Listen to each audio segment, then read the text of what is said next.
introduce you to our first speaker, Rosemary McMullen.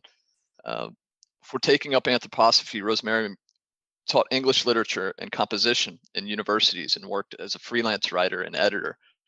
In the early years of the 21st century, she attended Sunbridge College and the Rudolf Steiner Institute, where she met Chris and Signé Schaefer, Nicanor Perlis, Gary Lamb, and members of Think Out Word.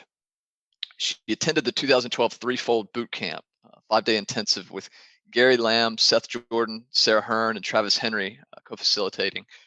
She was editorial consultant for Lamb and Hearn's compendium Steinerian Economics in 2014. In 2017, she began Mystech studies and served as a co-facilitator with Andrew Linnell for 2 years. Last year, she wrote Social Threefolding through Moral Technology Training, highlighting Mystech and Threefold ideals, published in the Michaelmas 2019 Mystech newsletter and the Michaelmas 2019 Social Sciences section newsletter. She will share her understanding of the threefold social organism as an ideal in action since its inception in 1917 and her experience of social threefold efforts, including developing trends. So without further ado, I'd love to introduce you to Rosemary McMullen. Good morning. I'd like to start with the verse for America. May our feeling penetrate into the center of our heart and seek in love to unite itself with the human beings seeking the same goal, with the spirit beings who, bearing grace, strengthening us from realms of light and illuminating our love, are gazing down upon our earnest, heartfelt striving. This time last year, I was working on the paper that was mentioned in the introduction. I had asked the question, what happens at the intersection of threefold social organism and moral technology? Two future ideals that both depend on social love that has yet to be achieved.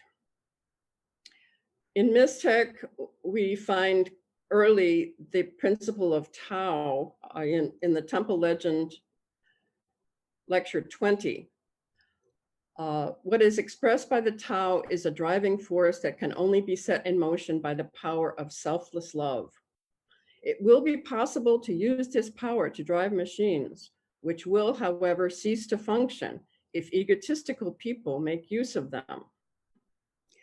Earlier in that same lecture, Steiner referred to manas, which is the same thing as what we call spirit self. It's the body that we will develop and perfect in the 6th epoch. Right now, we're perfecting the consciousness soul for the 5th epoch.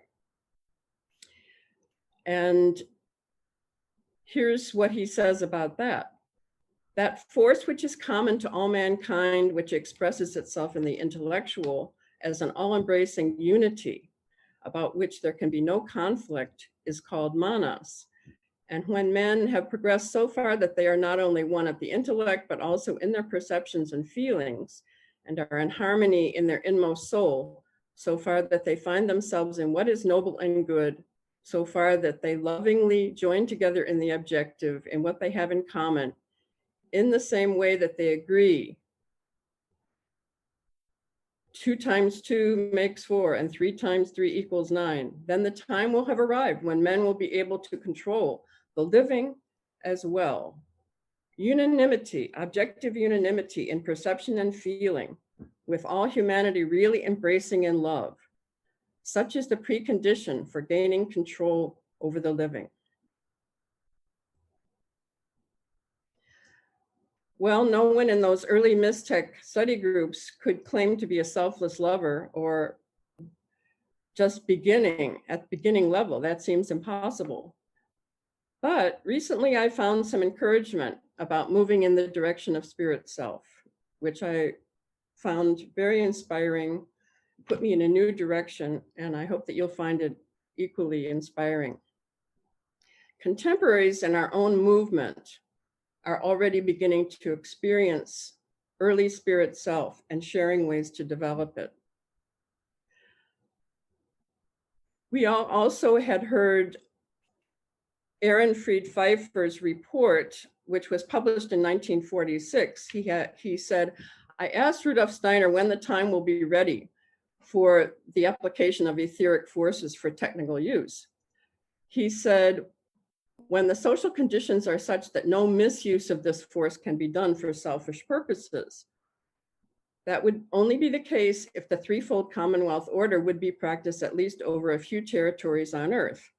Until this time, experiments in the direction of using the etheric forces would not be successful or should not be done.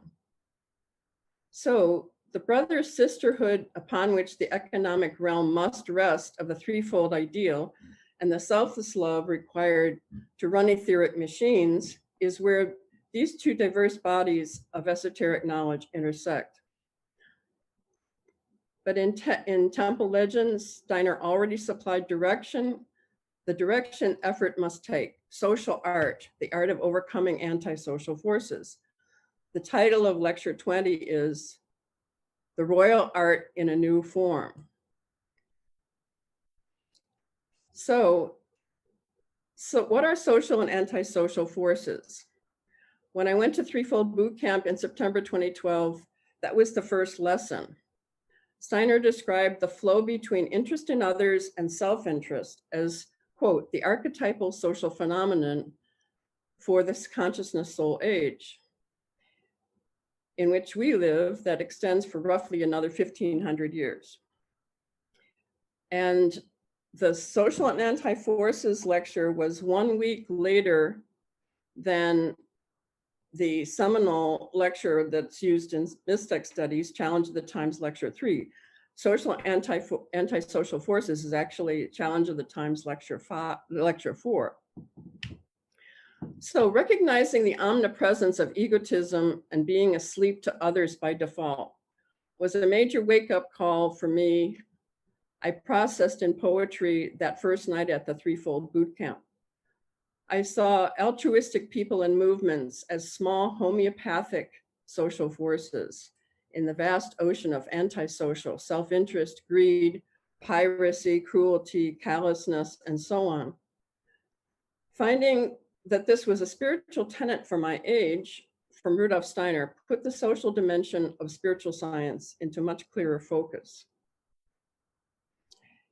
In 1905, Steiner noted that egotism versus altruism defines the state of social health. Here's one translation of the fundamental social law. In a community of human beings working together, the well-being of the community will be the greater, the less individuals claim for themselves the proceeds of the work they themselves have done. That is, the more of these proceeds they give over to their fellow workers, and the more their own requirements are satisfied, not by results of their own work, but by the work done by others. This does not seem to be an ideal only held up by spiritual science. In recent decades, alternative economics and business people have developed a very strong presence and voice. They recognize the need for a worldview that can overcome unrestrained egotism in economic life. Charles Eisenstein's Sacred Economics 2011 was a huge and influential success. I met Charles a few times, including at the 2012 Biodynamic Conference in Madison. Many of the Threefold Boot Camp graduates were there to hear him. So I'll pick up on alternate economics toward the close of my remarks as one of the very hopeful emerging social trends. So a quick review of threefold social order. When I was preparing this, I made up a timeline, and I must say that please contact me and I'll be glad to send you a transcript as well as the timeline. 4 pages starting in 1917 and ending in 2020. So in April 1917, Count Otto von Lerchenfeld, a member of the Bavarian State Council, asked the question of Rudolf Steiner: what would it take to restore order and create a lasting peace? Over 3 weeks, he and Rudolf Steiner discussed components of a three-form social organism. Then he started writing and publishing articles on the subject, and it became a book in 1919 called Towards Social Renewal. It became a bestseller with 2 more editions coming in Steiner's lifetime. Quote, the unity of the whole social organism will originate in the independent development of its 3 members, economics, culture, and political or rights realm. The book will show how the effectiveness of capital, means of production, and land use can be determined through the cooperation of the 3 members. So here we are 100 years later. Can we say 1 million or 2 people read that book in those years in the original German? Probably. When translated into English in 1923, again, it was a bestseller, received with respect and fervor by the New York Times and London Quarterly Review, both in January 1923. Definitely huge numbers of human beings have read Rudolf Steiner's words then and thereafter. I really have the conviction that the threefold ideal entered into human consciousness in those years and has been steadily gaining momentum in spirit form, and it gradually started to manifest. And I hope to write a larger work where I trace that through the 20th century. So here are a few nuggets from Towards Social Renewal. Quote, liberation of spiritual life and culture from this economic and political dependence constitutes an important element of the burning social question. Spiritual life requires full autonomy. Administration of education must be removed from the state and given to educators. To what extent a child should be taught one thing or another can only be correctly determined within a free cultural community. No hard and fast rules are given, but the means by which a free community can begin to make choices for itself. Humanity has now entered into a phase in which social institutions constantly produce antisocial tendencies. These tendencies must be overcome each time. The spiritual life requires free self-administration, while the economy requires associative work. Free association is the exact opposite of this external organizing for the purpose of production. In a free spiritual life, the only active forces are those inherent in it. In the same sense, the only economic values active in the associatively structured economic system would be those which evolve through the associations themselves. Only an economic system which is self-structured can protect the weak against the strong. In the rights sphere, every person is equal as human rights and obligations are determined. So over the last 100 years, here's my take on to what extent these seminal ideas have taken root. First, in Steiner's time, there was little or no capacity for the threefold organism imagination to emerge. However, this imagination is a primal thought that is intrinsic to humanity, a spiritual tenet, and will keep coming up. Are people less entrenched in state systemic thinking organized around hierarchy? Well, there are a few monarchies in the world, but how seriously do they control the state? Otto Scharmer calls states organized around hierarchy society 1.0 in his book, Leading from the Emerging Social Future. Scharmer is not the only pundit who thinks that hierarchy is long gone. Society 2.0 organized around competition, Society 3.0 around interest groups, Society 4.0 is now emerging, organized around the emerging whole, typified by LOHAS, lifestyles of health and sustainability, alternative economics, cultural creatives, nonviolent communication, restorative justice, and social modalities like ULAB, which I'll describe a little more later. Second, Marxist materialism accurately deconstructed the oppressive social, political, economic dynamics of capitalism. This soulless ideology fueled Bolshevism. Rudolf Steiner had taught working class adults in the Berlin Arbeiterbildungsschule for several years in the early century, and he knew their thinking firsthand. Steiner was aware of that this ideology was partly set into motion by the Anglo-American secret societies who wanted an experiment with socialism, but knew that it could not take form in England. That's not what most concerned Steiner about Bolshevism. No, the proletariat had no other social political education before Marxism, and Marxism was purely an abstraction. Spiritual life was relegated to a hobby or a sideline, or worse, a tool of oppression. Religion is the opium of the people is a quote from Marx most of us have heard. Therefore, adherents of Marxism had no spiritual nourishment from it. They are doubly deprived materially and spiritually. Well, lack of spiritual aliveness definitely changed by now. Most of us of a certain age experienced the spiritual blossoming that took place in the 60s with fertilization from east to west. Huge numbers of people started a daily spiritual practice inspired by Indian gurus or Zen masters. Occult studies continue to proliferate via the internet. And some anthroposophists aware of this have spoken about the internet as a danger for spawning incorrect occult development. So nowadays, medicine, mathematics, even space science have esoteric wings.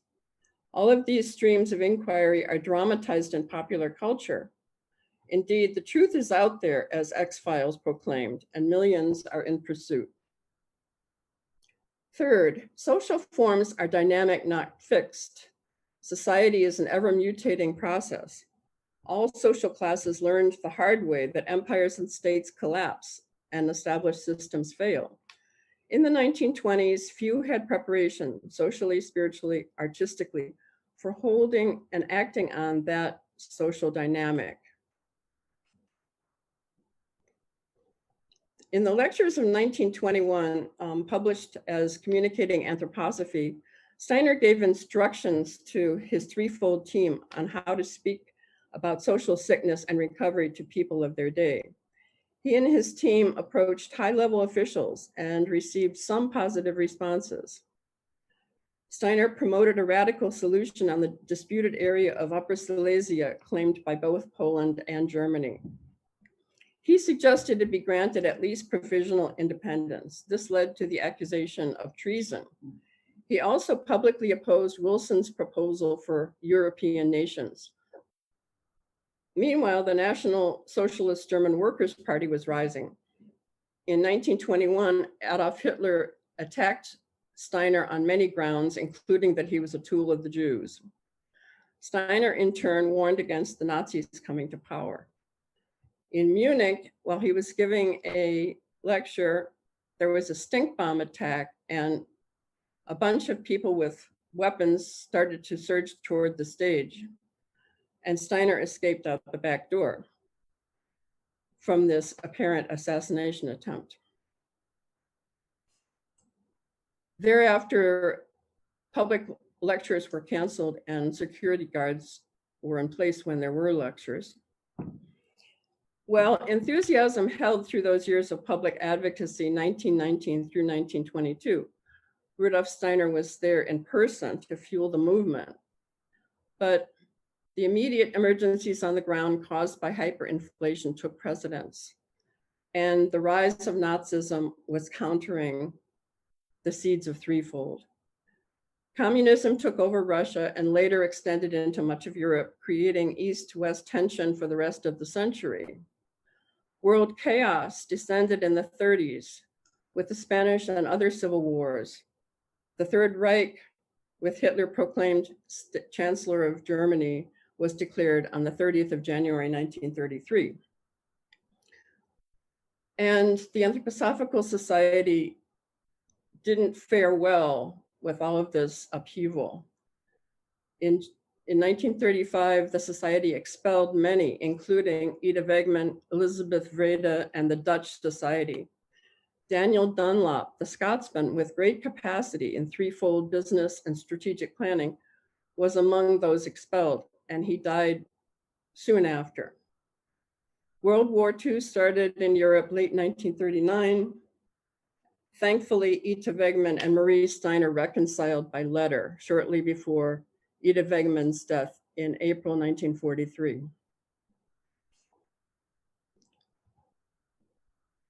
So social arts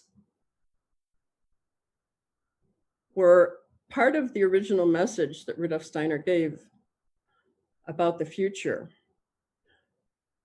And they started to bubble into being even during the war. Deported anthroposophists living in detention camp during the war on the Isle of Man, Karl Koenig, Werner Glass, Rene Carrito, and others used those years of inner work and social collaboration to incubate initiatives that would carry spiritual science forward in the world.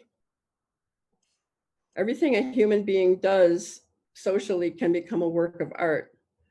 Joseph Beuys is the artist who coined the phrase social sculpture. Marxism had no confidence in humanity. These days, neither do the eco-fascists. But Steiner's work is a vast legacy of ways to enhance and assist the human being's ever continuing evolution so that we can develop the spirit self, the human state developed to maturity in the sixth epoch. It can be birthed now precisely through conscious effort. Also during the war, Bernard Leavegood, the anthroposophic psychiatrist, started and maintained curative communities in the Netherlands. He became one of the most articulate exemplars of social threefold applied to community building, institution, and organizational development. In 1970, he observed that the antisocial forces will continue at least for several hundred more years. And here is what he said. From the inside outward, the human being with a developed consciousness soul is antisocial. If despite this, he wishes to have a social life, then he must find social forms which as forms work in a curative, corrective manner on this tendency. Steiner says it's essential today to set up something like the threefold membering of social life because this external framework is necessary for the very survival of sociality. And I want to add as a footnote, Challenge of the Times Lecture 5 is also a really important in this whole discussion because Steiner says the consciousness soul age is centered on the Christ as healer. The consciousness soul age will be a process of constantly getting ill and healing. The emphasis is on curative. So when we think of the curative community in anthroposophy, a lot of us don't relate to it. But society is ill, and human beings are ill to us just by being in that society. Therefore, the curative modality applies here.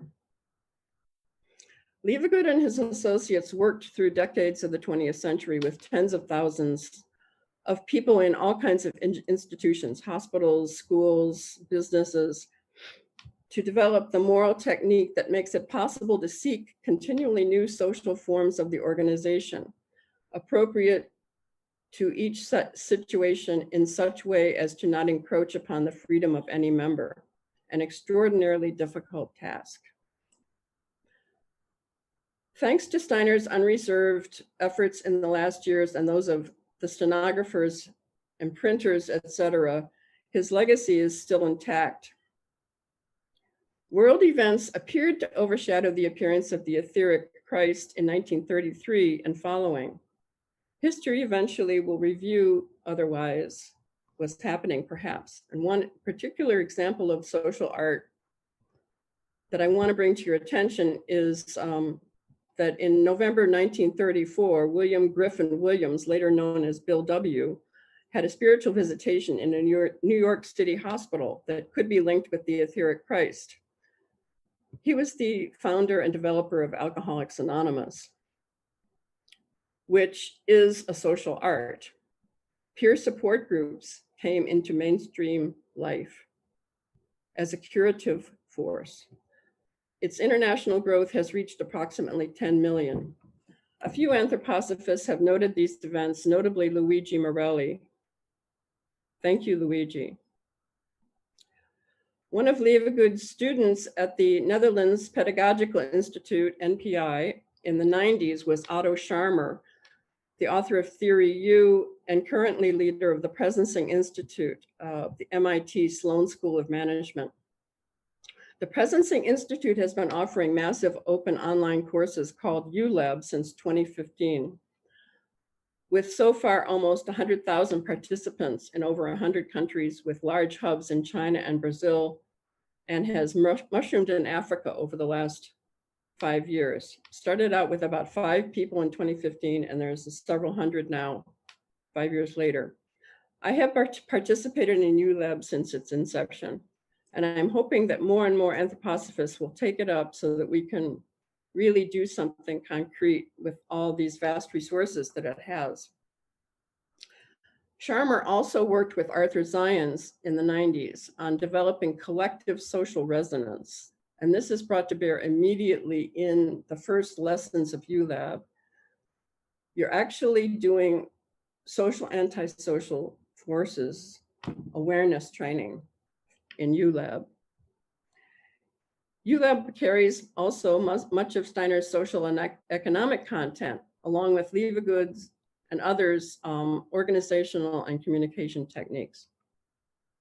The esoteric element is hardly spelled out, but there are guided meditations on live sessions with 8,000 or so participants. Something esoteric is definitely happening.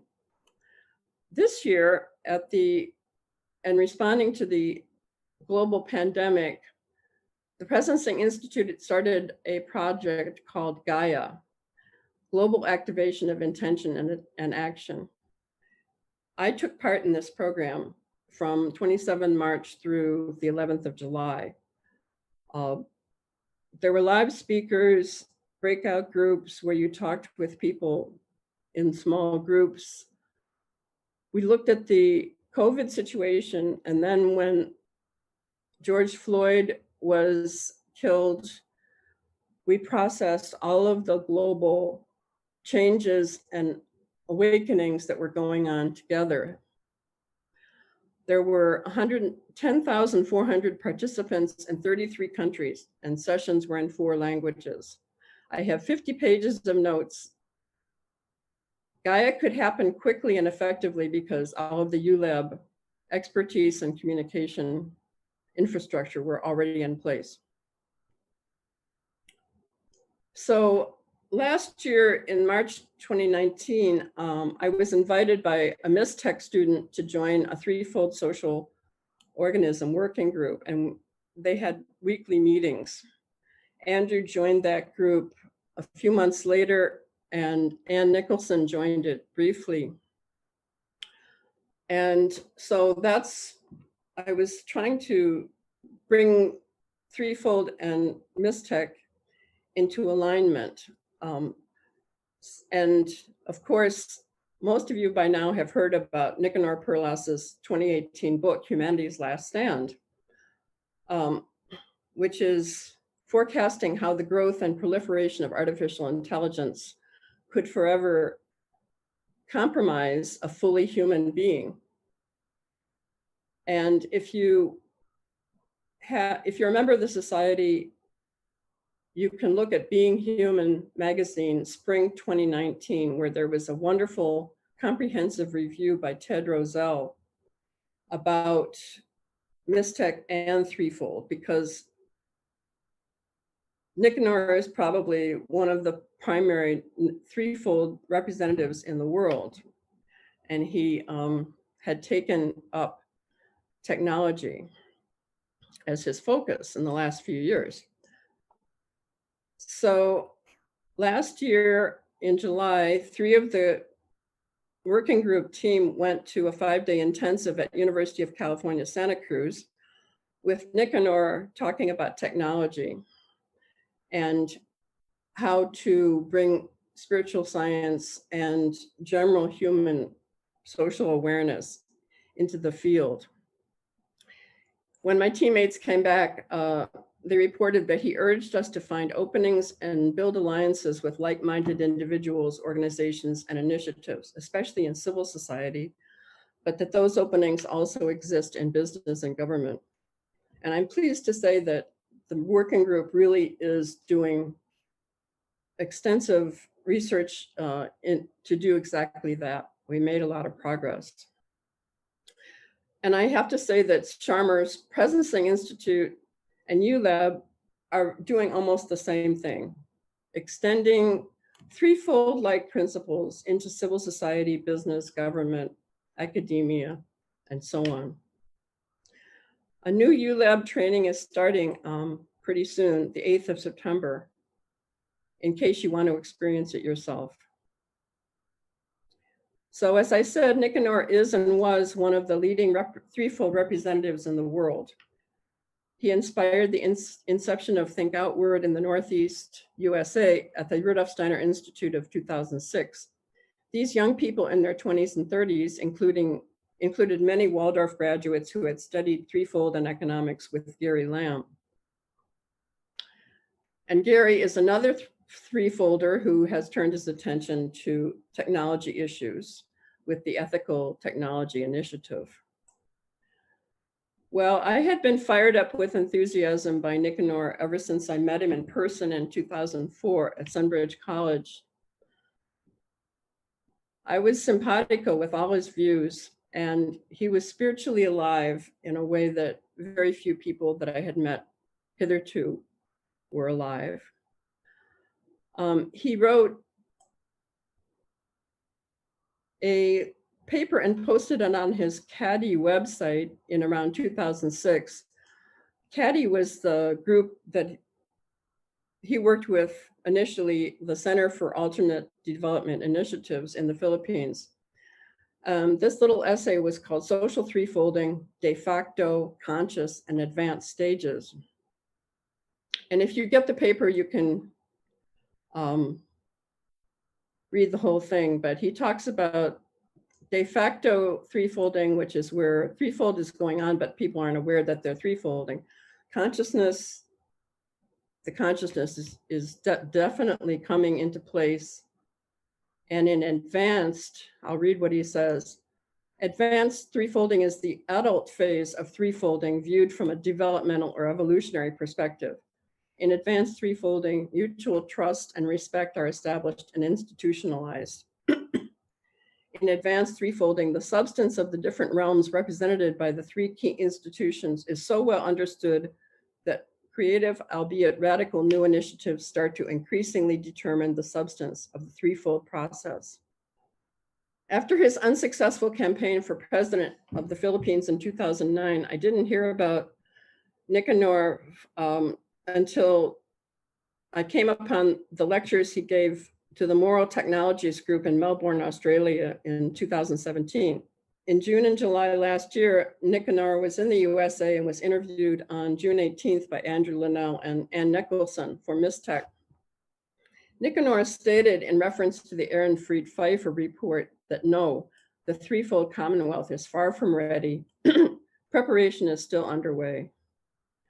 In an interview with Sebastian Bilbao a few weeks later at University of California, Santa Cruz, Sebastian asked for an update on threefold today, and he described how successful threefold efforts had been in Bayawan City and the province in the Philippines. He started a website when the COVID epidemic started called COVID Call to Humanity. Everything that Nicanor had achieved in the Philippines evidently is really shut down and rapidly kind of unraveling because of the shutdown. So the situation is quite different a year later. He's planning on speaking to the How We Will Chicago meeting coming up in 2 weeks. And I have links to all of these things in my paper.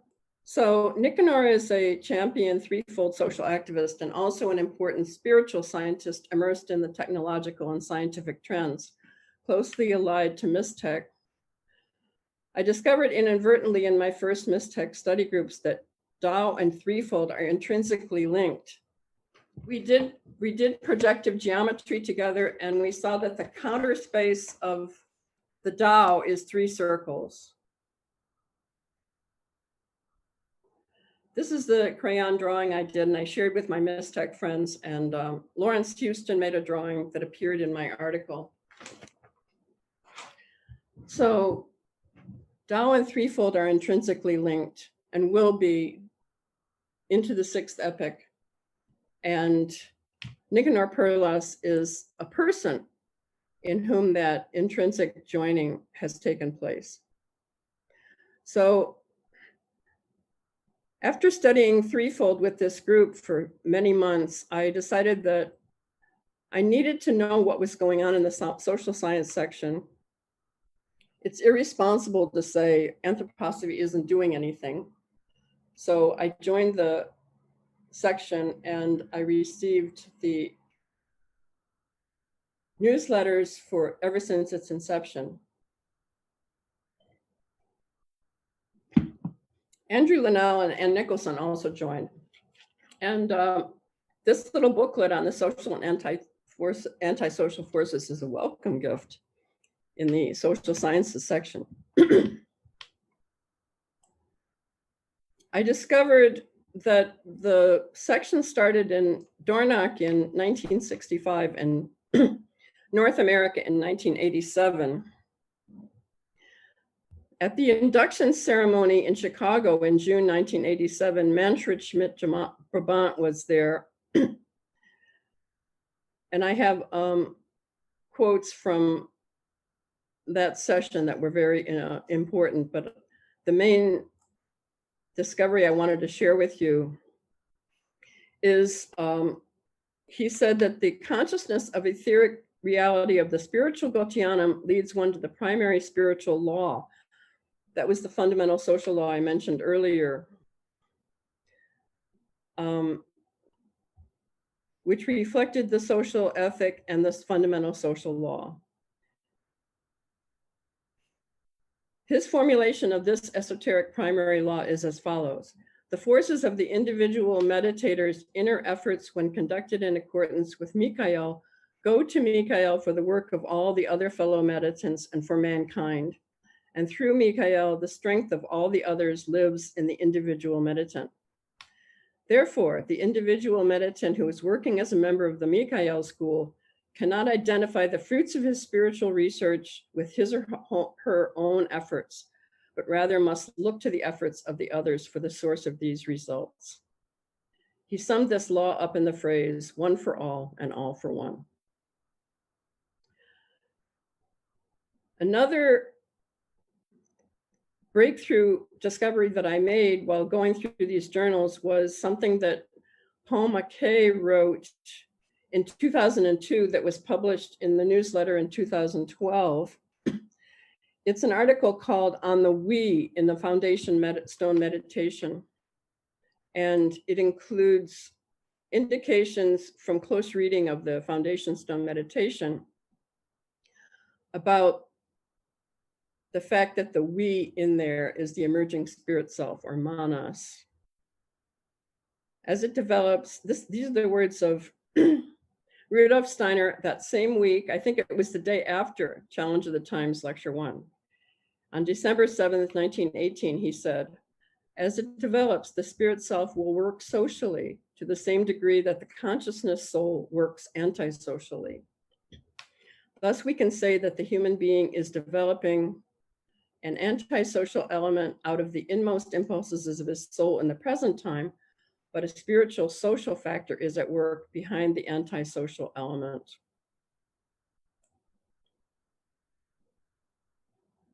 To the extent human beings permeate their souls with a recognition of the spiritual element I have described today, so that all is spiritual in the age also flows down into their consciousness. To that extent, a normal life of community can develop in humanity. To that extent, human beings can get beyond their antisocial drives, beyond everything that works against socialization.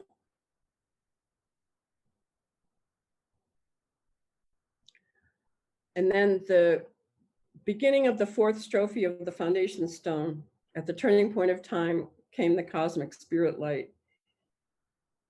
Paul MacKay said that the we is the spirit self as we, that Steiner is talking about there. And this is exactly what Steiner indicated about Manas in the temple legend in 1906. I had not heard all this before and feel so blessed that I came upon those words by Paul MacKay. We therefore enter into action, both on the ground in social activism with our fellow citizens and neighbors, and in our consciousness, where our practice of social arts hones our egotism day by day, deed by deed. Threefold associations are important to understand. The trend is indeed a sign of the times. The term describes a huge range of groups that aim to live at this enriched level of social, artistic, applied skill. Balanced rights, spiritual and economic spheres, liberty, equity, brother, sisterhood. These threads have been developing in the world at large. Alternative economics and eco-villages are worldwide phenomena. Will threefold social art spread into technological fields? Well, they already have, as we know with Mistech and the pandemic forcing increased teleconferencing among spiritual groups. I had a report on 3 or 4 details, but time is almost over. And I wanted to show that the Camp Hill modalities, medicine, counseling, are applicable to everyone as counterbalances, not only to the Ahrimanic realm of artificial intelligence and EMR, but also the antisocial, egotistic tendencies of the consciousness soul age. Last weekend, the Threefold Foundation in Spring Valley held an online conference on the 12 senses, commemorating Carl Koenig's lectures on the 12 senses. Sessions were devoted to working on development of the social arts through meditation, verses, massage, eurythmy, spatial dynamics, refined breathing, and other curative and self-care modalities. Here are some of the statements. Learn masterful non-activity. Live in rich silence and kindly intervention. Radical gentleness can hold and transform trauma. The nerve system, the nerve sense system, is a resonating organ. Social life is the cathedral we are building in our time, and the 12 senses are the scaffolding. The I is not incarnated, it lives in dynamic mirroring in social encounters. Picture yourself as a hollow musical instrument. Being present in oneself gives the possibility of living into another in a way we incarnate to lose our body in these conscious social encounters. So I see that time is up. And again, I urge you to contact me so that you can get a copy, rosemarycmcmullen@gmail.com. And I'll close with the motto of the social ethic. The healing social life is found when in the mirror of each soul, the whole community finds its reflection, and when in the community, the virtue of each individual is living. Beautiful, Rosemary. Thank you so much. That was A lot of information. I'll have to watch that one again.